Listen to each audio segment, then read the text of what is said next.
It's now time for the American Idiots Podcast, where we debate the top headlines currently dividing our country.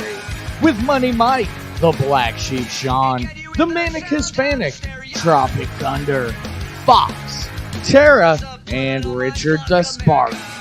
Get ready, America, because the American Idiots Podcast starts right now. All across the alien mission, everything isn't meant to be okay. The television dreams of tomorrow, we're not the ones I'm meant to follow, but that's enough to warn you.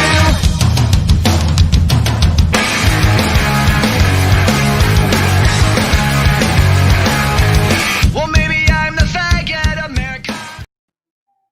Hey, Happy New Year, everybody. This is the Black Sheep Sean with the American Idiots Podcast. It's January 4th, 2021. Hope everybody is doing great out there. Without further ado, I'm going to start bringing everybody on board. We've got Fox, we've got Money Mike, we've got the Manic Hispanic and Tropic Thunder. How you guys doing tonight? I'm tired. Doing good.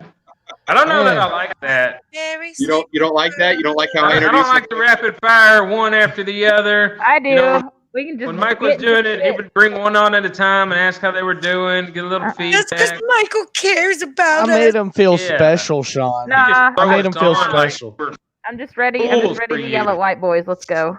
Nah, I'm Right, feeling like I'm fine with this. I'm going to be completely John, transparent. I'm feeling Let's like see shit someone tonight. else step up and do it. But Right.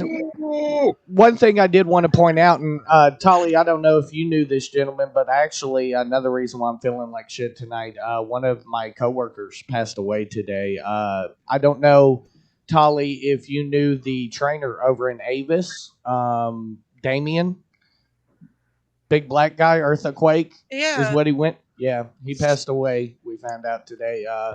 He was recovering from COVID and had a heart attack this morning. So So definitely do they wanna count send that my- as a COVID-related death now?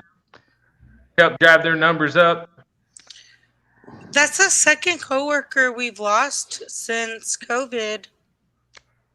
Actually third, because we had one that got shortly out of training that actually took her own life. So that's three since we've been at work from home. you had someone commit suicide from your job? Mm-hmm. Dang. What was that all about exactly? Do you guys have any details about that? Nope. She Well, had that's COVID? trying to to ask He you Mike, didn't, to when he find you didn't out even make what it out happened. of training, though, right? Like, she was new. Yeah, she was new. That sucks. After working with Mike, wouldn't you want to kill yourself? No, I I've, mean, I mean, I've worked been with- there a year. ain't even but funny. I like a little torture in my life. It's hot. I worked with Mike once before for a little over a year, and no, he never made me want to kill himself. I think I made him want to kill himself, but I'm That's not. not I'm not even 100%.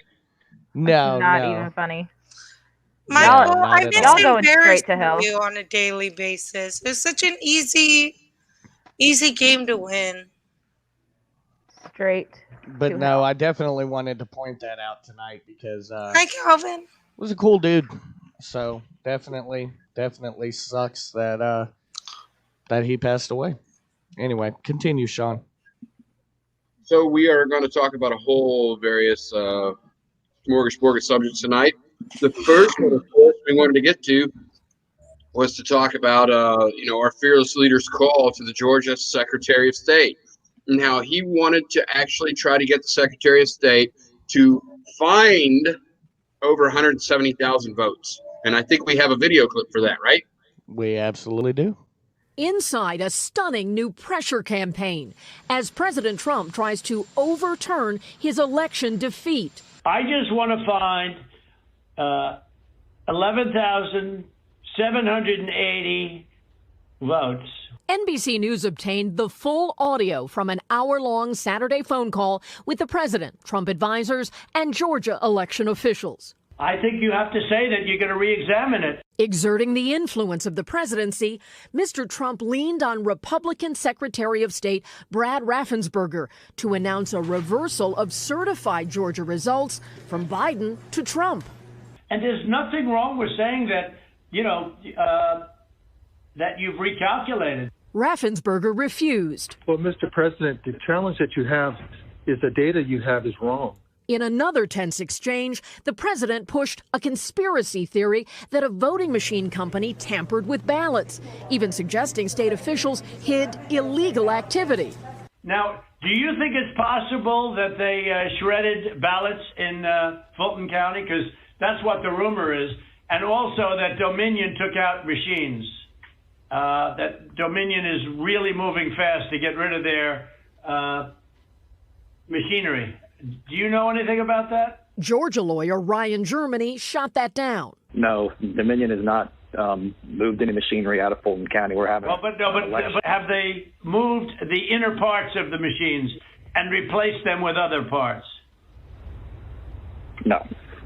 You sure, Ryan? I'm sure.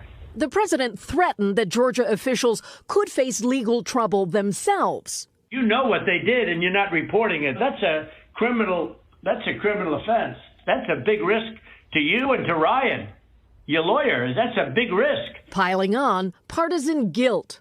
You should want to have an accurate election. And you're a Republican. We believe that we do have an accurate election. No, I know you don't. Tonight, a Biden senior advisor described the call as irrefutable proof of a president pressuring and threatening an official of his own party to get him to rescind a state's lawful, certified vote count and fabricate another in its place. And Kelly's with us. There's an update on the effort by some Republicans to challenge the election in Congress this week. Well, what we know is there are groups of Trump loyalists who do plan to stage their protest, and it might be a special. We'll get onto that here in a minute, but holy Are you fucking sure, Ryan? shit. Are you sure, Ryan? Are you sure?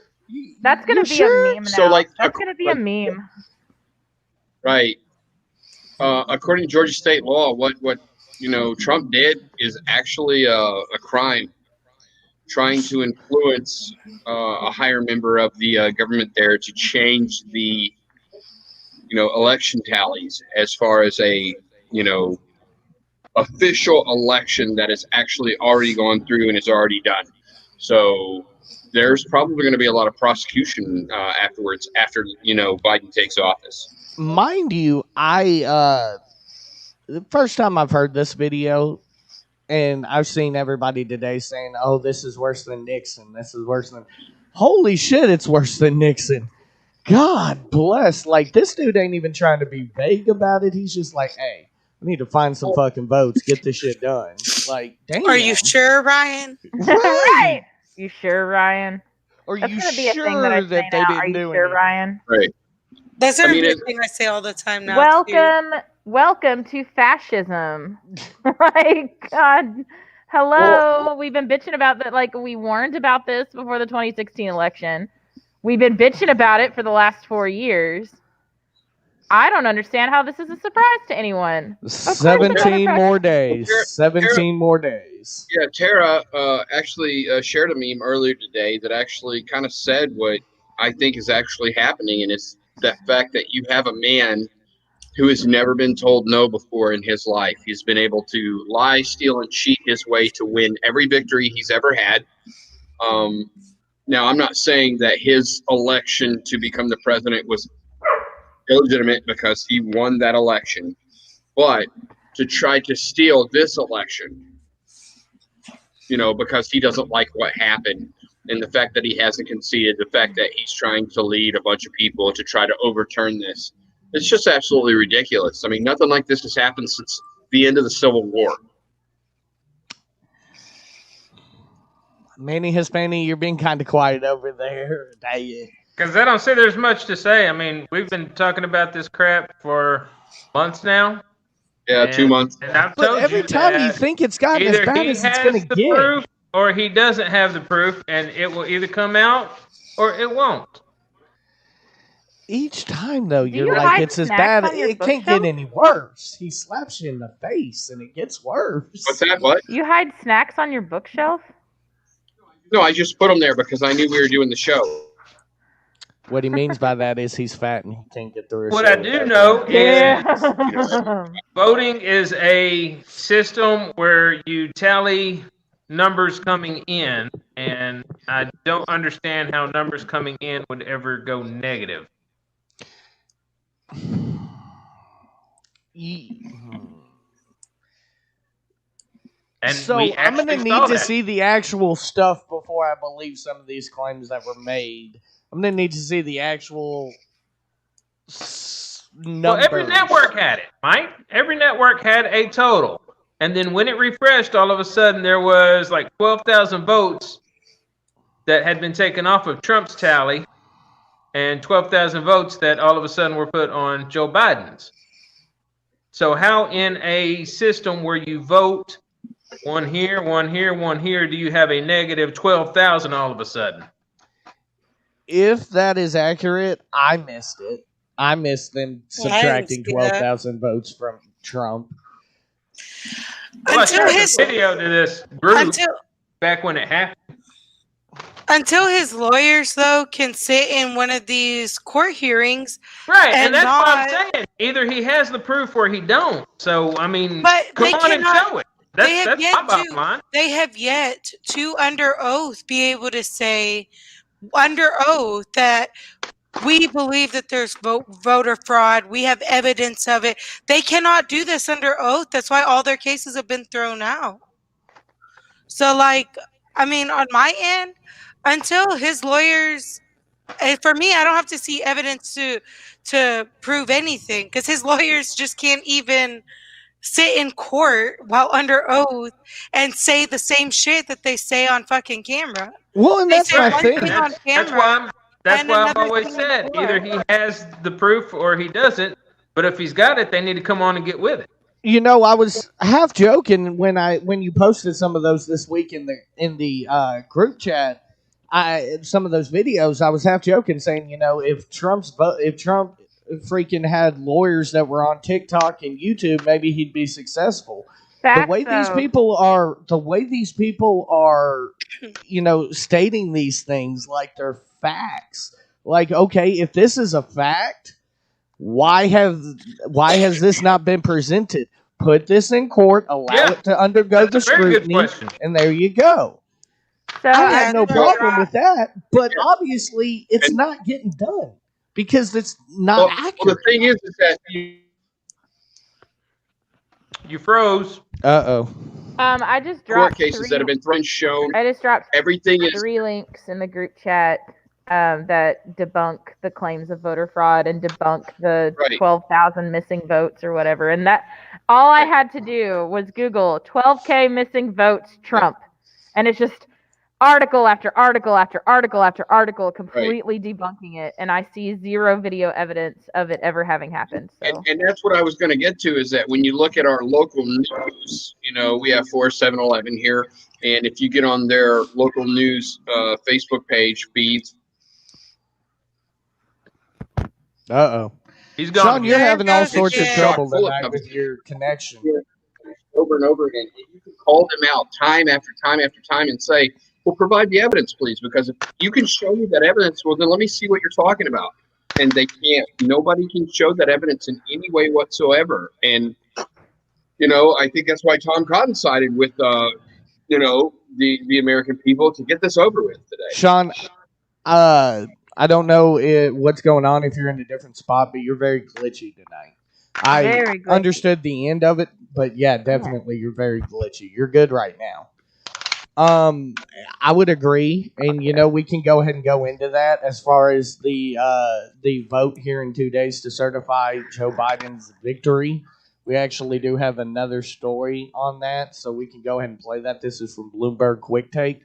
It was posted about 3 hours ago, so it should have everything, and then we'll talk about, I guess, today Tom Cotton did come out and say, you know, make a statement saying that he wouldn't push to not certify. So here we go. We start now with the infamous call that Trump made on Saturday. You'll remember that Trump asked Georgia Secretary of State Brad Raffensperger to, quote, find more votes. Take a listen. So, look, all I want to do is this. I just want to find 11,780 votes, which is one more than we have, because we won the state. All right, there you have it. Bloomberg Opinion senior columnist Tim O'Brien joins me now. Hey, Tim, Happy New Year, and it's great to see you. Happy New Year, Tim. Thanks. In your most recent column, you write that, quote, the phone call memorialized what corruption and a desire to orchestrate a political coup sound like, but that Raffensperger, of course, wasn't swayed. You also point out that he'd need more than Georgia to flip in order to win the election. So what do you think Trump's goal here is? Well, I do think in his heart of hearts he would like to foment a political coup. I don't think there's anything opaque or unclear about that in this phone call. It's in his own voice. He's telling to Georgia officials to absorb, ingest, and accept his version of lies and myth-making about election fraud. He's then asking them to act upon it. And he's actually warning them of risks and possible criminal charges if they don't do it. So there's no question that he's trying to corrupt them here, and he's exposing himself to possible criminal charges in doing so. I think emotionally and psychologically, this is another chapter in Trump's desire to walk away from a loss and pretend that his loss to Joe Biden in the presidential election was anything but a loss. But in the service of all of that, he's really willing to torch democracy. He's talking about, I think, fomenting riots on the streets of New York. He's encouraging legislators not to certify the results of the Electoral College on January 6th. All of these things are in the service of his own ego and really do undermine voters' faith in democracy. And Tim, as you point out, it's not just President Trump at this point who's trying to undermine the election results. Over the weekend, we learned Senator Ted Cruz is on board with close to a dozen other senators at this point, saying that they will not certify the results on Wednesday. What type of damage does this do to democracy here in the U.S.? Well, in practice, there's nothing they can do to stop Joe Biden's ascent to the White House. He is going to be inaugurated on January 20th, and none of these actions will stop that. But what they do is they serve an audience in the Oval Office that a handful of legislators are willing to court publicly, and I think a larger number of members of the GOP privately, because President Trump still has political traction with voters in their home states, and he's a gigantic gravy train for people who either want to stay in the public eye or earn some quick money. And all those forces are compelling these people to play to both the White House's needs right now and to the voters in their own district. I mean, the really, I think, disturbing, sad, and damaging reality in all this is that the GOP has fed these suspicions to voters of there being an election fraud and are now saying we shouldn't investigate an election fraud because the voters are suspicious. In other words, let's investigate the very falsehood that we've created. And I think there's no question that this is damaging long-term to people's faith in the rule of law, public institutions, and processes that we all rely on in a nonpartisan, non-ideological way to make our society and democracy work. I was struck, Tim, listening to the more than hour-long call that happened on Saturday by the conspiracy theories that the president was just spouting, things that absolutely did not happen in the state of Georgia. Do you think, based on the reporting that you've done for years, writing a book about Trump and more, that Trump actually believes these things? I think Trump has always created his own reality bubbles that he likes to inhabit, because in his mind there's a narrative of himself as a very capable, great, and unusually gifted man, all of the above, which aren't really true. This is also very much in keeping with how he rolled when he was a real estate developer, a casino magnate, and a politician. He has routinely tried to corrupt people around him. Remember, Trump was impeached for trying to strong-arm the leader of Ukraine in a telephone call to dig up dirt on Joe Biden. So this is not a new act here at all. Where does the Republican Party go from here, Tim? It seems like there's sort of this inflection point here, right? It's Trumpism versus a few other Republican senators, at least right now, who aren't necessarily getting on this train. Well, I would hope that it's a moment for the Republican Party to really clearly define what conservatism is, what they want it to do in a positive way for American society, and whether or not what they're going through with Trump comports with any of that. Traditionally, conservatism was about fiscal austerity, a strong, robust foreign policy, a hawkish stance towards the military, and recognition of certain social equities. And I think what you have now is a party that traffics in race and race baiting and racism, embraces elitism, and is engaging in these culture wars and political one-upsmanship for the sake of holding on to power rather than promoting good policy. And I think that's a dangerous place to be. Bloomberg Opinions, Tim O'Brien. Tim, it's always great when you join us. Thanks so much for taking the time. Okay, so there's a total of 13 senators that have promised to challenge the election results. They are from Missouri, Senator Josh Hawley; from Texas, Senator Ted Cruz; from Wisconsin, Senator Ron Johnson; Oklahoma, Senator James Lankford; Montana, Senator Steve Daines; Louisiana, Senator John Kennedy; Tennessee, Senator Marsha Blackburn; Indiana, Senator Mike Braun; Wyoming, Senator Cynthia Loomis; Kansas, Senator Roger Marshall; Tennessee, Senator Bill Haggerty; Alabama, Senator Tommy Tuberville, who used to be the head coach of the Auburn Tigers; and in Georgia, Senator Kelly Loeffler. So one of the candidates that are on the ballot here in 2 days in that Georgia runoff, that all-important Georgia runoff, is saying that she will challenge the results for this election. And as you mentioned earlier, one of the key names missing there is Senator Tom Cotton. Shockingly, Tom has kind of pulled up some power recently within the party. Since becoming a senator, he has really become a pretty damn powerful senator from Arkansas. I guess now he's a junior or sophomore senator from Arkansas. But, one of the key names missing is actually, like you said earlier, Sean, that the senator from Arkansas says that he thinks it sets a dangerous precedent to do this. Right. He said that, and even our governor came out today and said that it's like Don Quixote. What the GOP is trying to do. Well, I shouldn't say the entire GOP. What some of the GOP is trying to do, led by Ted Cruz right now, is assert what the American people have voted for, what they want. Now they're saying that it was stolen on their side of the story. It said it's already been asserted and that it has been stolen and that there's major voter fraud, but they haven't proven their case. So they have tried every trick in the book at this point. So now, Wednesday, when they do the electoral college vote, we're going to see, and it'll be on record. This is my favorite part. These Republican GOP senators and people in the House of Representatives, they will be on record from now on in history as the ones that tried to actually stage a coup to take away a legitimate election. Well, if Mitch McConnell wouldn't have fucked her already, I'm sure Senator Loeffler there, or Laughlin, or whatever the fuck her name was, there in Georgia, probably just fucked herself even more 2 days before the election. Right.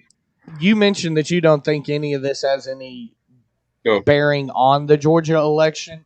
No, not at all.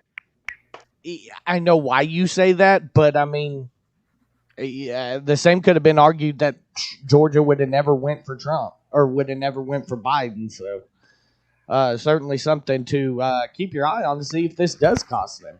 If it does, it'll cost them the majority. The Democrats need to pick up both seats, I believe, to in effect tie the Senate and then have Kamala break the vote. We'll have to see. It'll certainly be something to keep your eye on. While we're on the Congress, I don't know if you saw this, but I forgot to mention this in the chat too. Nancy Pelosi was actually reelected as the House Majority Leader over the week. It was a very, very freaking narrow vote. I'm saying, I believe and this is just me going off the top of my head, by less than 10 votes, she was reelected the House, Speaker of the House. So, unfortunately, we're stuck with the two people I have a feeling that we were stuck with before. I just want to point out that as you're talking about Nancy Pelosi getting reelected, Antonio was chugging a beer. That just tickled the I mean, shit out of me. I think Americans need to shit out chug a of me. beer at the thought of Right. the two God. party leaders continuing to be the two Freaking party 80 leaders. years old, so I out of touch with reality. I mean, like, I mean, we ain't gotta be between her ageist, and but Mitch, Jesus Christ. it just tickled me. Like, you're over here, like, having this serious talk about Nancy Pelosi getting reelected, and Antonio's just like chug, chug, chug, chug, chug, and it tickled the shit out of me because that's literally how I feel about the entire American political system. No From shit. start A to Here, Z. here, yeah. Yeah. Like the whole shit. thing, all of it, like just all of it, just like Between Mitch, Nancy, and even All of Chuck them. Schumer, fuck them all. They Fuck need them all. all of to them. term limits. So what you're saying is we're gonna take that stimulus and we're gonna build guillotines. That's what I'm hearing. Yes. My stimulus went to a brand new phone. So, I don't even have my stimulus yet. Michael, who all got I their stimulus check? Of course the men did. Oh, okay. I'm the only one who didn't. This is. Hold Are you up, kidding Tully, me? you ain't got your stimulus yet? I got mine. I did not get. What the fuck? Fox? Because you're out there protesting, they know because you're out there protesting. Right.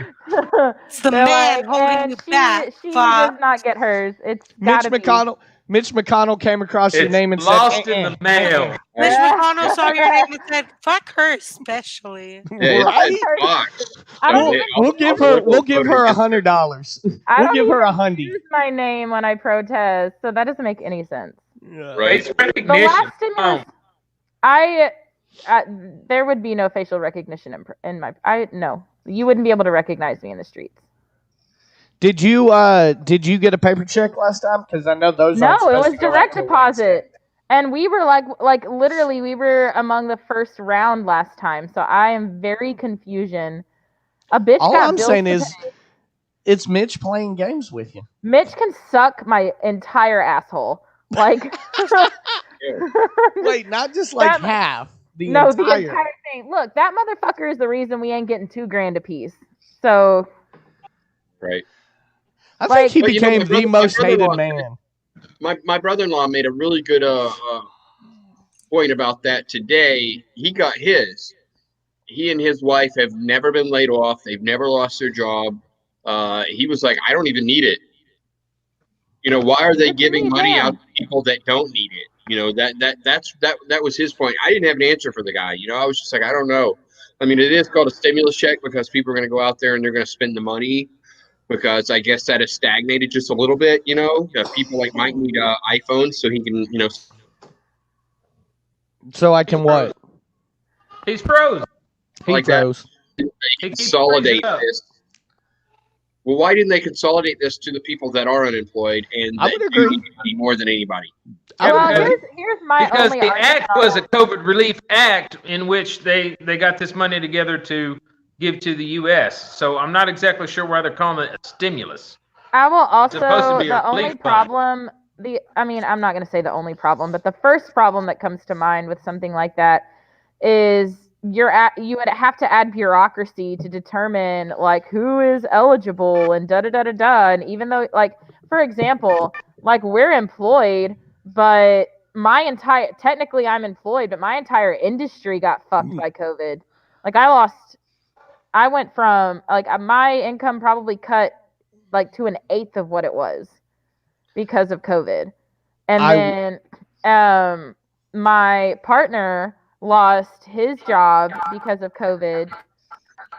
Now has a job now, but so I mean it shows as employed, but was unemployed for a good chunk of the year because of COVID. So you would have to add like layers of bureaucracy, which means more time it's taking to get the people the relief that they need. And that's okay. You know what? Yeah, like the people well off and the rich don't need an extra $600, but if them getting $600 means that like the proletariat gets $600, I'm not gonna like throw a hissy about it.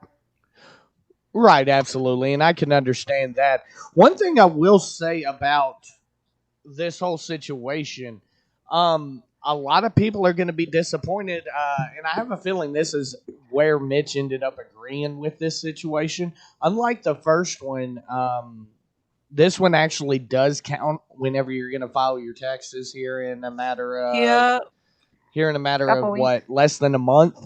Because if you do not get a $600 refund, at least you will not see a refund this year at all. This was basically your tax refund. So a lot of people are going to be disappointed if they didn't read the fine print this time. Yep. Which is fucking stupid. I'm sorry. You've got other countries that are that have, what is my computer doing? That have been paying their citizens. Like, look at New Zealand. New Zealand is almost at a point where they ain't got to wear masks and shit at all, and their public transit is running, and like they're rocking it because they shut the fuck down, and their government paid their citizens to stay the fuck home so that they weren't on the streets and they could still feed themselves and house themselves. Like, well, unfortunately, I think we got the country that has the highest GDP in the world, and like I think we're even next to China. Well, I mean, it's been a couple years since I've looked, but even next to China, I think we're like 2 or 3 times the amount of China. We have the highest GDP in the world, the highest, and we can't take care of our own people. Like, that's fucked up. I didn't even think about the fact that we just actually went into another topic. But you know, this is a situation. You know, Biden has vowed that he will continue to fight for $2,000 direct payments. I don't care either way. I more care for the people, like Sean said, that actually need it. Do I need $2,000 to be deposited into my bank from the government right now? Absolutely not. But the people that do need it absolutely do need it. So, you know, it's one of those situations where I'm kind of caught in the middle. I'm like, meh. Sean's over there being quiet since he switched his camera. I've been so glitchy tonight. I've been just trying to fix all the issues that are going on. Well, you're clear right now, Bubba. Yeah, but I gotta blow my nose. Tolly has to blow her nose, everybody. Manny Hispani, what do you think about the second stimulus so far? You think it's enough, or you think it's a stopgap? I don't think it's enough for the people that really need it. Mm-hmm. Like we've been saying, people are out of work. People are having issues. I don't know a 100% fix for it. Right. But I would start with the people that are unemployment. The ones on unemployment should be getting a larger stimulus than those of us that haven't even filed for unemployment. I agree. That'd be a I great agree with that. start. Go ahead. How to fix it though? We could end the wars on drugs and the wars on terror. That would be just a great stimulus for the American people right there. Go ahead and end that right now. Imagine. My thing is this though. You'd have to convince some politicians. We ended the war on drugs. And do you think that's going to happen? And we divested from our police forces. And we divested from our private prison systems. And there's so many things that we could divest from to take care of people. I don't think we need to draw from the police. Hell yeah. We need to put money into it so that they can learn how to properly police. Well, you know how much of that money that goes to the police, eliminate crime. They don't use to train them. They get billions of dollars from the nation yearly, and then you could break that down by each city, police force, break it down even further, and they are the most invested thing. We stopped investing as much in public schools and started investing even more in the police force. I think it's very important that we take some of that money and stop gearing them up like the military, because we look like fucking the police in Hong Kong. I am not proud of that, and there's no reason for it. And Instead, use that money to fucking train them. Give them more than 8 goddamn weeks. Make them train longer than a goddamn hairdresser. I would There's agree. I don't think already- we need to put more money into the There's police already force. I so think much we need money. to We need to take reallocate them the out. funds that are already being given to the police. Some of the money that we've taken from other city programs just to pour into the police force. I grew up in the projects. I grew up in the projects in California, in Virginia, and in Hawaii. I grew up in 3 different states with nothing, moved to Arkansas, and was trailer fucking trash with nothing. And when we talk about the money they pull out of communities and pour into police forces, that's community centers that me and kids used to hang out at, that kept us out of trouble, that kept us from talking with the gang members in the streets, being ripped away from us so that way they can instead give more of that money to the police in our already over-policed and impoverished communities. That's them taking money out of our schools where we're getting an education and building hope and learning all the tools we have before us to get out of the ghetto. They take that away from us and instead put more police out to police us when you're a fucking 8-year-old that's walking down the street and your only crime is being brown and you're being stopped for no reason and you're a fucking honor roll kid that doesn't understand why these cops don't like you and you have that hard lesson about race. That's what happens when we keep taking out of these other community programs and saying we need more money for police. No. The reason you guys think we need more police is because you already killed these other programs and that's made crime go up. High education and good community projects and the availability and accessibility of those things is what keeps those communities I fucking grew up in. The only thing I've known before this house I literally just bought, the only thing I've ever known. That's such a huge problem, something I'm very passionate about. Based on the statistics and my personal experience. And on top of that, like you've got, like you see it in the LRPD and the NLRPD with them buying like surplus military equipment. Like, why the fuck does we have the National Guard for that? We have the National Guard for that. And why does the Little Rock Police Department need fucking tanks? How is it that they bitch about needing, like, they just bought, what was it, like over the summer or like right before the protest started or right when the protest started? I can't remember. They like re-equipped LRPD with all this new riot gear, like shiny new, like I've been in other states and seen their police and their riot gear. Are you talking to me? Oh no, you're talking to Sean.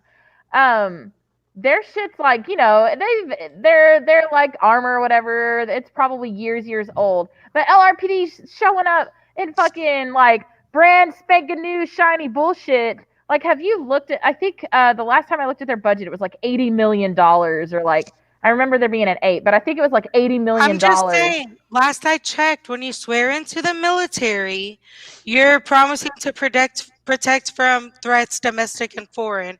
That's what the military's for. So why do our police do that instead of protecting and serve?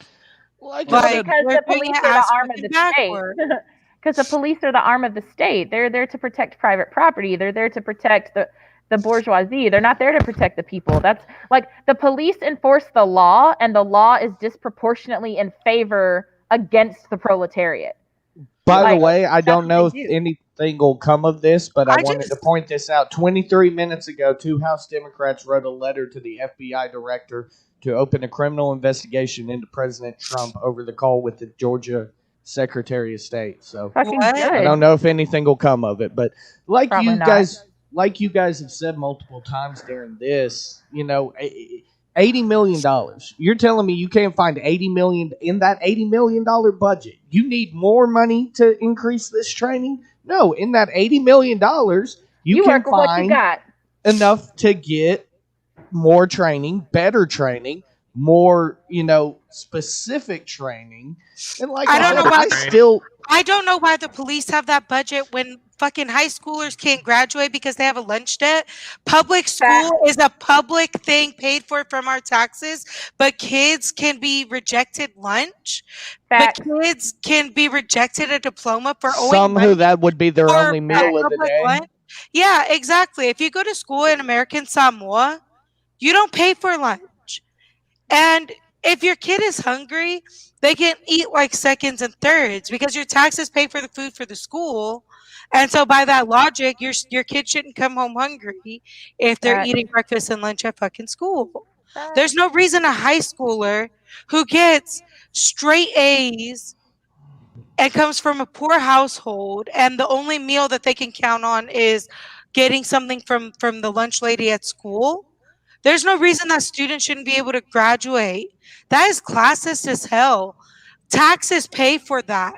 That kid and their parents already pay taxes. High schoolers work and pay taxes. But you see, Tolly, if we don't have class division, if we don't have a lower class and an upper class, then we don't have power dynamics. And the people in power have to remain in power because otherwise, like, the whole world falls into chaos. Didn't you know that? Like, we've got to have people underneath our boot. I'm glad somebody finally understands it. Okay, no, that was sarcasm. Like, fuck that entirely. To be fair to Antonio, if you guys can hear me, he did say that they need to reappropriate that money into education and training for the police, and that's what we all agree with. We think. No, I don't agree with that, actually.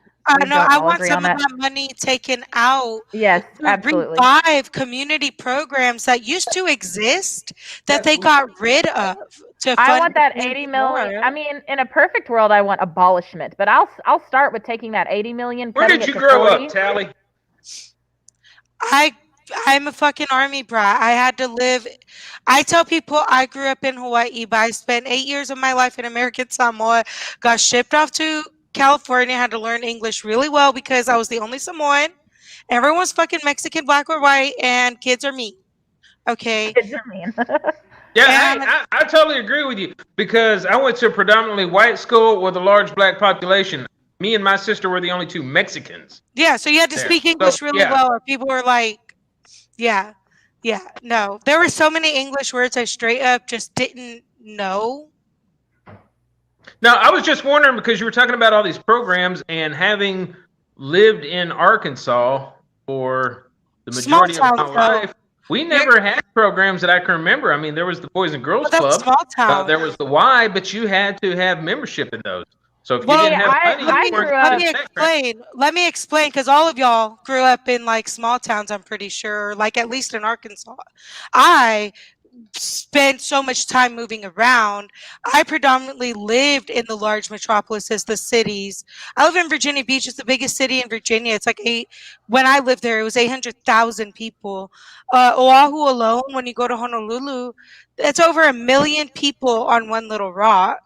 So when you're looking at big cities, metropolises, those are the areas that are going to have those community programs. And when your towns are smaller, you typically, just like you drive into a Walmart, you go into those towns for community programs. For example, Conway, my friend Mary went to the Briarwood Swimming Club, and that's here in Conway, but her family always lived in Perry County or Greenbrier.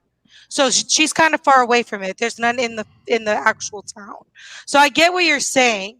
But when we're looking at, when we talk about crime rates and the over-policed areas, we're looking at bigger cities. We're not looking at rural communities. Your programs when you're in a rural community is having enough money to freely afford shit. Or if you don't have enough money, then you have to deal with that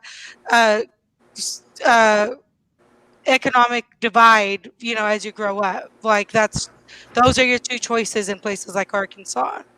Sean, give us a mic check. Talk, Sean. Can you not hear us now? Sean. I'm trying to get Sean's stuff fixed over here. Can't He can't hear us. I'll also say, as someone who did grow up in a small town, like a lot of those community programs tend to come from churches and school programs, and they tend to be pretty so I grew up in Cabot, which I think I probably have talked about this a couple of times previously. It's a white flight town. If nobody knows what that is, I can give a brief overview of what a white flight town is, but I'm pretty sure everyone here knows what I mean by a white flight town, right? Right. Okay, so Cabot is a white flight town. Because it is a white flight town, you tend to have like these white affluent families who fled Little Rock during the Civil Rights Movement so that they could pull their kids out of predominantly black schools, ABCD, XYZ. So we have a lot of churches who have a lot of after-school programs. The high school is pretty much the center of Cabot's, like, everything. Like, the entire lifestyle of Cabot, Arkansas thrives on Cabot High School. And it is a very, very well-funded school with a very rich alumni system. So yeah, it is. So that's kind of the gig. That is kind of the gig with those like small, rural, like white town. And I'm not gonna say rural because Cabot's not really rural, but well, Cabot has a lot of money, and it has a lot of money. It's like trickle down. It's like trickle down economics. People that live in Cabot don't spend their money on 12th Street in Little Rock. It's just not going to happen. They spend their money in Cabot at the Walmart there. All their sales tax, everything is spent in Cabot. Maybe in Jacksonville, maybe in Little Rock, but it doesn't go much further than that. The majority of that money is there. That's why they have better schools. Yep. Is because they have the money. And I mean, and I graduated. Granted, I've been out of high school for this will be 11 years. This year will be for me. So and I graduated from Cabot. So back when I was in high school, like I just remember, God, you couldn't throw a stone in a store without hitting an educator, a student, a member of the school board. Like just that school runs that town. And I feel like for towns like Cabot, that's kind of the case. And so if you aren't lucky enough to grow up in a town like that, with a school like that, and you're not religious and you don't go to church, you depend on other community programs to fill those roles that things like an affluent school and a bunch of religious institutions fill. Yeah, and I think that's where Hot Springs is like really don't have it, because I mean we have Hot Springs School District, Lakeside School District, Lake Hamilton, Cutter Morning Star, Magnet Cove. Seems like there's another one. There's like 6 or 7 schools like just in this area, so you don't have one school that runs everything. I don't know enough about Hot Springs School District to their like schools to know anything about like how they're set up. I will say that my mom growing up was an elementary teacher in Pulaski County Special School District. So up until 5th grade, I actually went to Jacksonville and Little Rock schools. So there is a stark contrast in what is offered in those communities. Like I don't know what people know here about like the schools and the neighborhoods that they sit in, but I went to College Station Elementary. College Station Elementary, like that's over by the airport. So that area is considered to be the hood. I hate even using that term because it's racist and classist as shit, but it is in a neighborhood that is considered. But you're right, so you'll use it. Actually, that was not the case. I got slapped in the face for the first time at that school. Oh, damn. No, it's because there used to be this program for like gifted and talented kids where like you went to College Station and then you went to Fuller Middle School and then you went to Mills University Studies High School.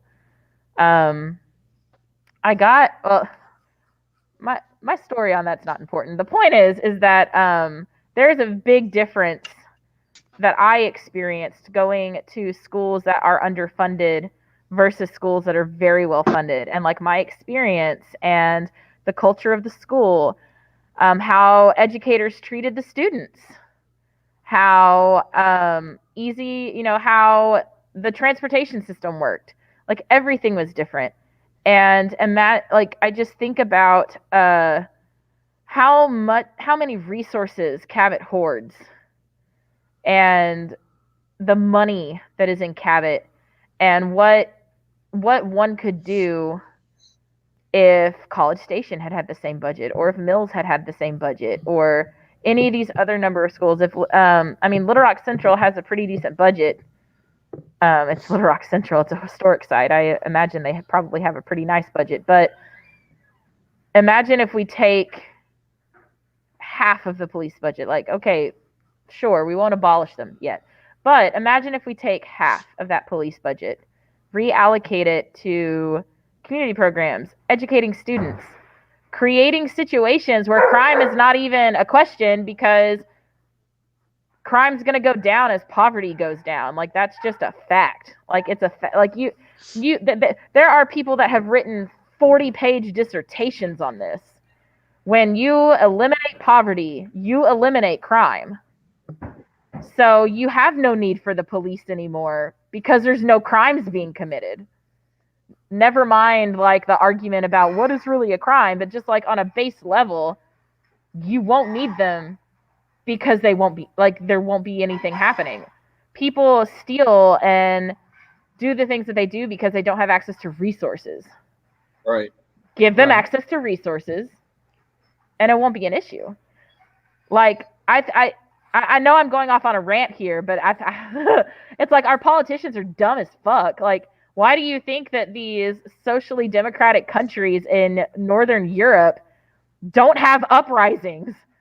Well, they do have a population that is almost entirely, white, and they're, very bonded together. They do have a few minorities, that is fair to say, but they don't have the melting pot that America has. And unfortunately, America has racism and systemic racism. And so does Europe. Europe has but when you look at systemic racism. But when you look at Norway, Sweden, Switzerland, the majority of the population, you're talking 98% white. Yeah, but they still have ethnic.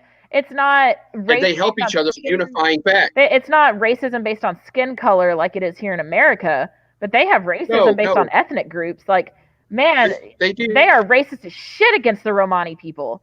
Like, racist as shit against the Romani people. Like, Eastern Europeans, they have racism. They have racism, I would argue. So France is a really good example. So France is so, like, in my opinion, so fucking racist that they don't even want to address race as a concept. It is illegal. It is illegal. So you know how when you fill out, like, government documents or, like, school paperwork, and you go through and you check your little bubbles, and it asks you what your gender is and what your age is, and it asks you what your race is. In France, if you ask somebody what their race is, that's like a crime. Like, you're not even allowed to ask. So they don't even keep data. So why is France racist, though? I don't understand that. Have you been to France? I'm not asking to be shitty. I'm genuinely curious. Personally, my wife and I've got a bad lag. I heard my wife. You're good again. You say your wife has been to France?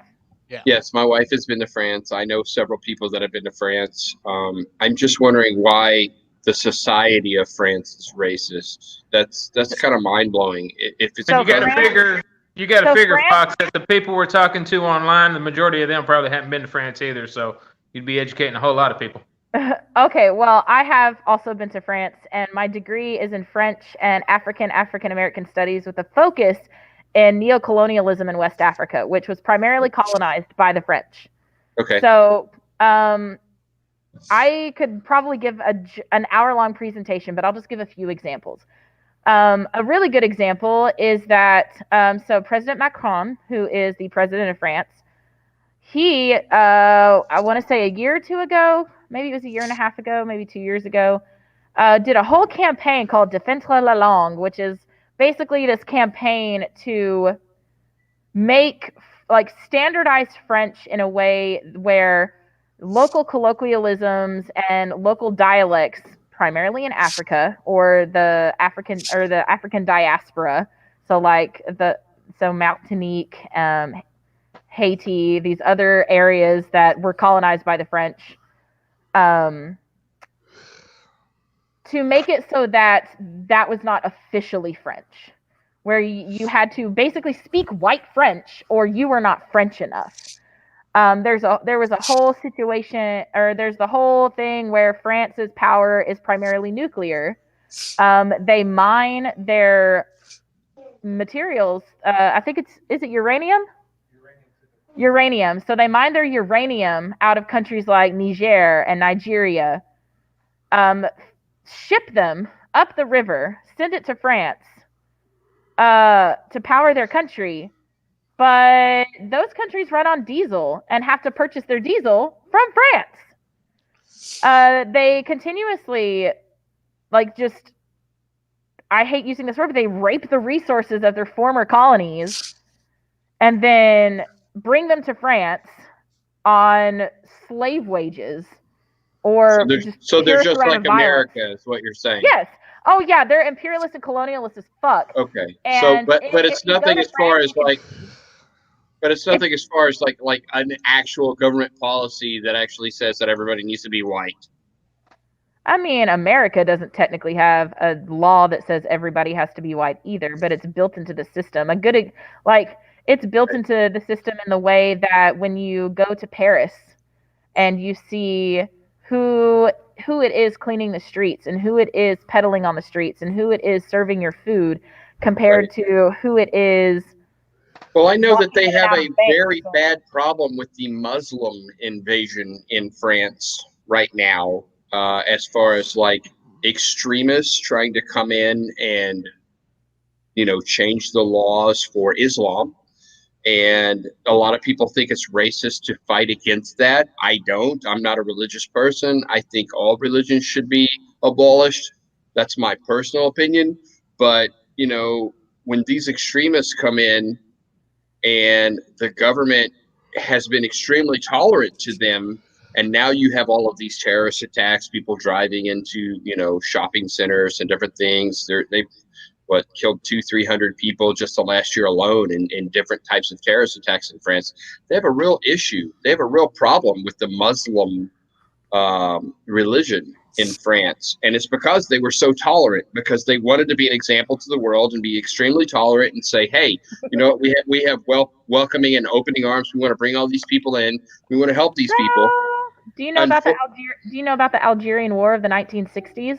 Because I'm about to wreck your shit and debunk that. Well, no, I know a little bit about it. France bombed their own fucking people. They bombed their own neighborhoods, destroyed innocent civilian lives. So did the British. Yeah, of course, but we're talking about France right now. Bombed their own people, destroyed their neighborhoods that were already being annexed because of shit happening. So Algeria wanted independence from France. They no longer they were fighting against colonialism. They wanted their independence. Do you know where Algeria is located? I honestly don't North at the moment. Africa. So North Africa. So Algeria wanted independence.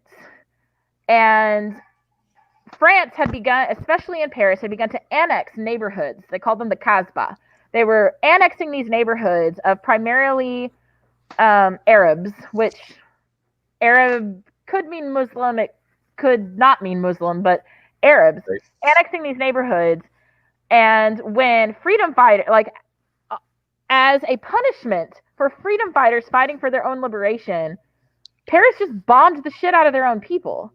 So I vehemently disagree that France has been super welcoming to the Muslim community. No, they bombed their own fucking people.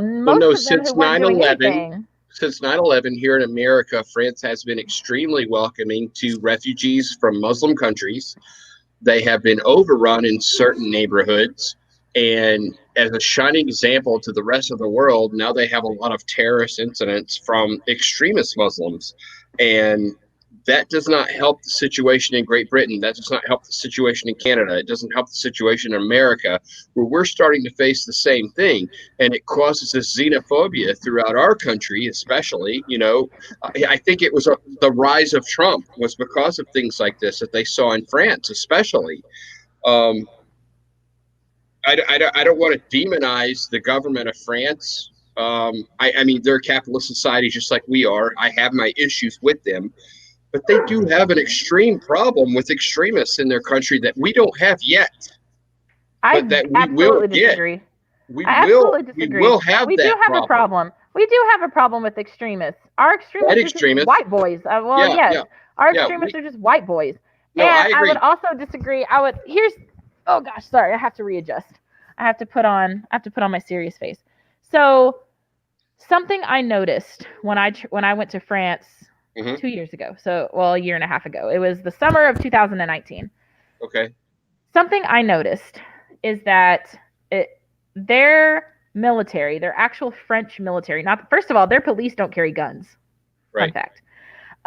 Their military just nilly-willy walk on the metro with their ARs and AKs just like out for the world to see. Like you could be that doesn't happen here. It does. You get on the metro station in New York City and you're just vibing with everybody else on the train car. You don't expect to see 6 fully decked out military personnel with their fucking ARs. I served in the military for 10 years. I know damn well what the military does in the United States of America, and we do have incidences of that in the continental United States of America. It is most definitely not a daily occurrence. No, it may not be a daily, but it happens. This is so unbelievably visible and dystopian. It boggled my mind.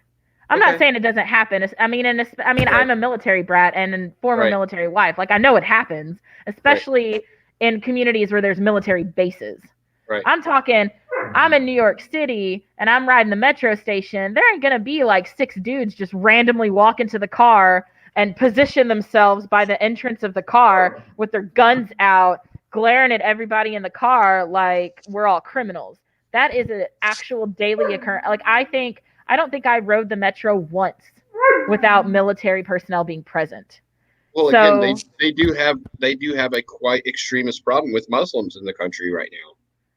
Do you have some data? Do you have some data that shows exactly how many Muslim-related attacks have happened against France since 9/11? And I would also like more than what has happened in America. Yes. I would also America's xenophobic as fuck. Yes, it is. And it B, is. And I think for good reason. If you compare those attacks to how many white people attacks we've had, I would almost argue that we've had more terrorist attacks. But when you remove race from it, we have definitely had more terrorist attacks. From white supremacists, yes, we have in this country. We are a larger country. But in France, they have had a shitload of fucking Muslim attacks. Because they also have a really shitty relationship with their Muslim neighbors. Well, the Muslim nations are shitty nations. No. Their religion is bullshit. They demean women. They hate homosexuality. They want to take over the fucking world. Okay, they want to kill anybody that doesn't believe what they do. And I know that's just a reality. That absolutely do not believe. I know a lot of Muslims that don't believe in those things too, but I know extremists do, and the majority of the Islamic people in the Middle East want to destroy the rest of the world. They want their jihad, they want their apocalypse, their version of Armageddon. That's why this shit's been going on for so long. Besides the United States poking them with a stick for the last 30 fucking years. I mean, there's a lot going on over there. I just say there is a lot going on over there. I have sympathy for the French people because of what's going on in their political system right now, and that they can't escape what's going on with Muslim extremism.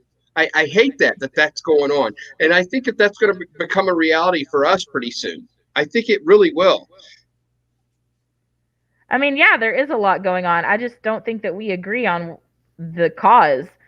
I see it as nations fighting back against colonialism because their shit's been getting wrecked for hundreds of years, and I they're agree. sick and tired of it. I agree, and I think we should pull out of those nations.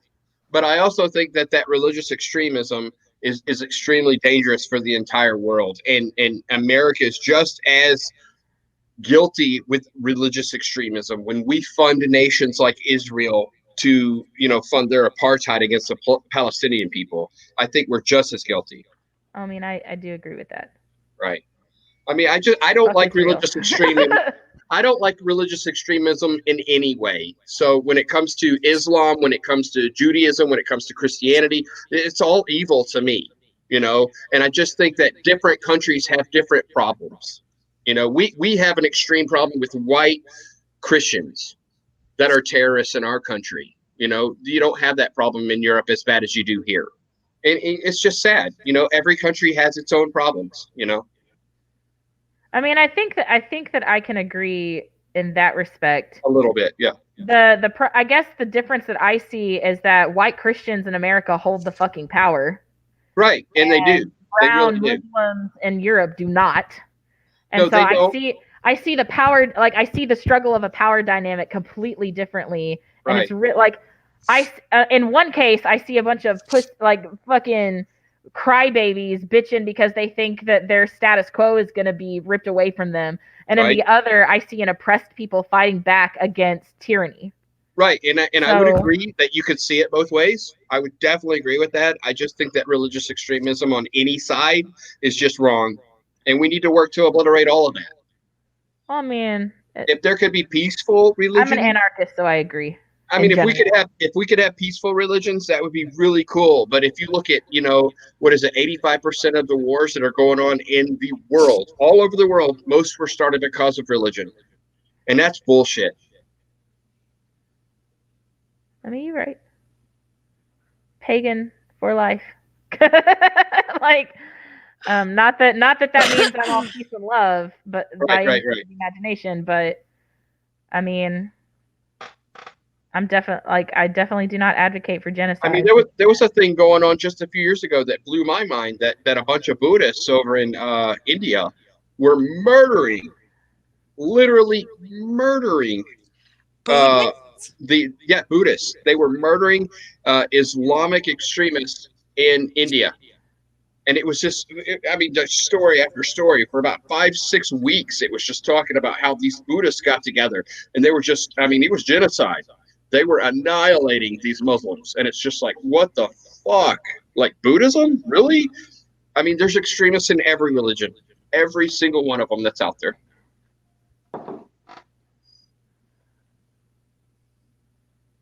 I have no more to add to the did Mike religious go? extremists. He said that he wasn't feeling well. Oh, really? Oh, I'm sorry. I didn't even realize that he had gone until just now. Sorry. When you and I get to bitching, we get pretty That's true. Yeah, sometimes we don't see things eye to eye, and we kind of clash a little bit. But I mean, I think when it comes down to it's because you're a Marxist-Leninist and I'm an anarchist. I really think that's what it is. Yeah, right. And I think that's partially true. You know, that I do tend to. Tally's playing her game, so she's not really paying attention. I was not playing the game. I am thinking about playing my game again, but I'm also like, I can't stop yawning long enough for my eyes to not water, which affects my ability to kill other players on this game. It is 8:52 at this point, so we've been going for almost 2 hours, and we could go ahead and, you know, end the thing for right now and get more prepared for next week. I know we kind of threw everything together at the last moment this week, and I've got a lot of glitches going on. Like, you guys keep freezing. Right, and then he freezes. Right as he says it. That's funny as fuck. Are we gonna do American Idiot? Because I totally have mine and I'm so ready. Yes, yeah. I think we should just skip to the American Idiot of the Week, and then we'll go from there. I always forget to get an idiot. I should be my own idiot. No, stop that. You stop that, or I'm gonna come over there and I'm gonna squish your cheeks. I'm gonna kiss that face.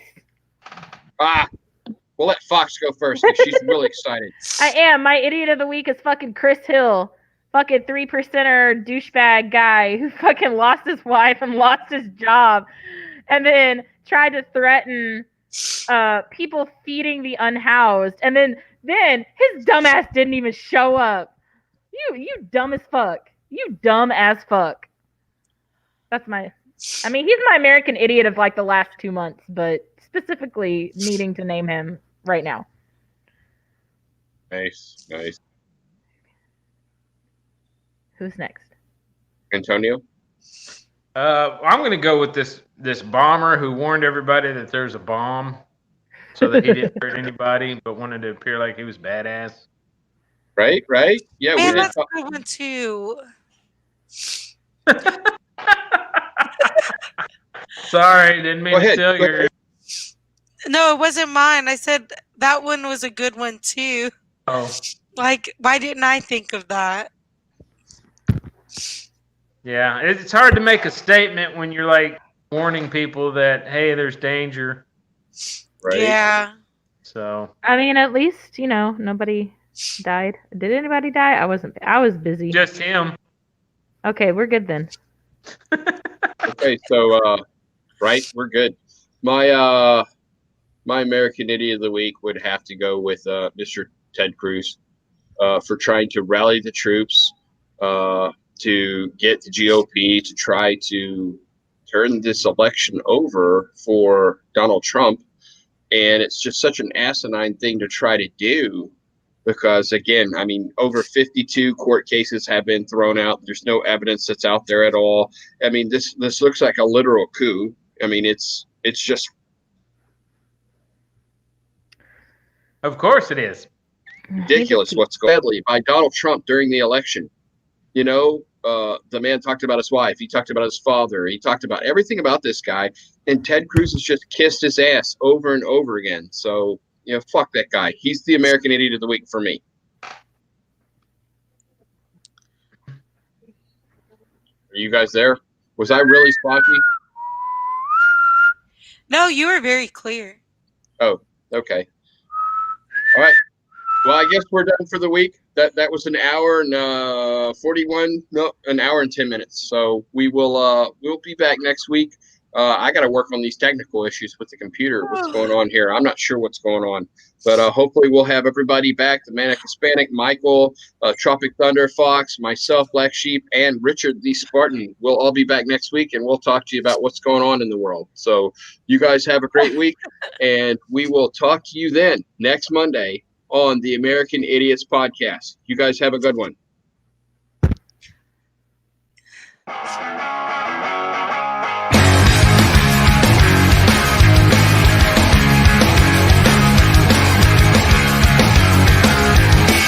It's now time for the American Idiots Podcast, where we debate